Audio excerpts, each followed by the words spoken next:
Object styles refers to such graphic settings for frames or lines as stroke, fill, effects, and text frame options, which is in this case is an inset for this text frame. Again, creating object styles is an effective productivity method because when you assign a style to an object, it means that the object is defined by the settings of that style. And when the style is modified, all instances where the style was assigned will be automatically updated.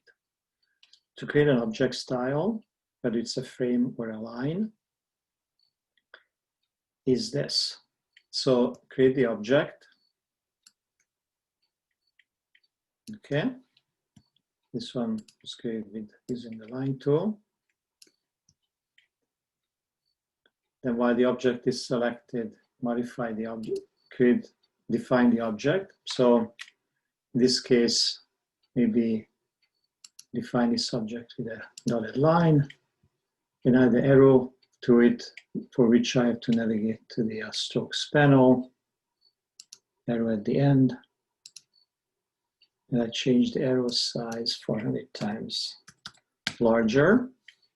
So I create this object and navigate to the object styles panel. I already have a couple objects here and then several other ones in folders. So you see the object style. Again, you can create a folder. Let's practice that. You create a folder, you double click, you name it. Folders, I only recommend to use folders when you have lots of styles and you want to organize them. Otherwise, if you have only 4 to 6 styles, just stay inside the object styles panel without folders. So again, the object is selected. Click on with this styling, click on the plus sign, it creates a style, double click on the name, and you can name it. Maybe notation line. To assign a style to an object, different object, select the object, and then click on the style and the object. The style will be applied. Now styles can be added to image frame. So I create a frame here and I assign this style already exists. Okay. So this style is already called image frame with a shadow. So I double click and I check what the settings are. So there's no fill, there's no stroke. But if you navigate to text frame fitting options, you see that the fill frame proportional is already assigned. So when you paste the image, it will automatically fill the frame proportionally. Additionally, when you click on drop shadow, it is actually assigned and it's set to 27% opacity. So if I take this frame,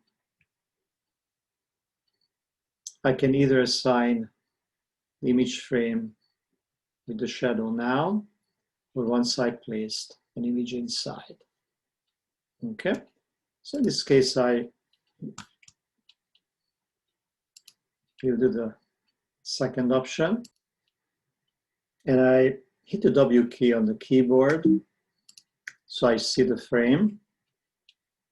I go to File, Image Place, I select an image, I click Open, and I fit the image in. Now this image is larger, as you see, than the frame, but I select the frame, and I click on this style called, also a little bit, image frame shadow,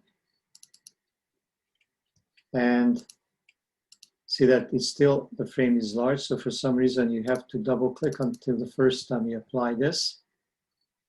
And if you select frame fitting option, it automatically actually goes in there.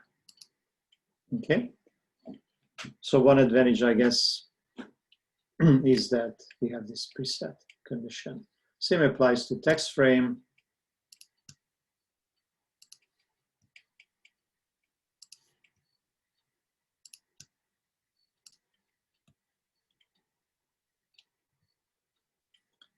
So I have this text frame here, and I can assign different styles.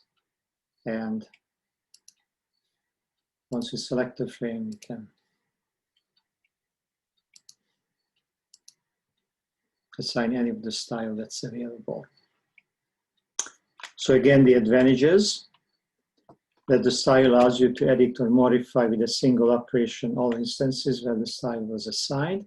And you can also explore various design options by just assigning those styles to those objects.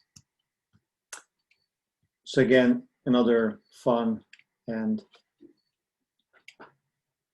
effective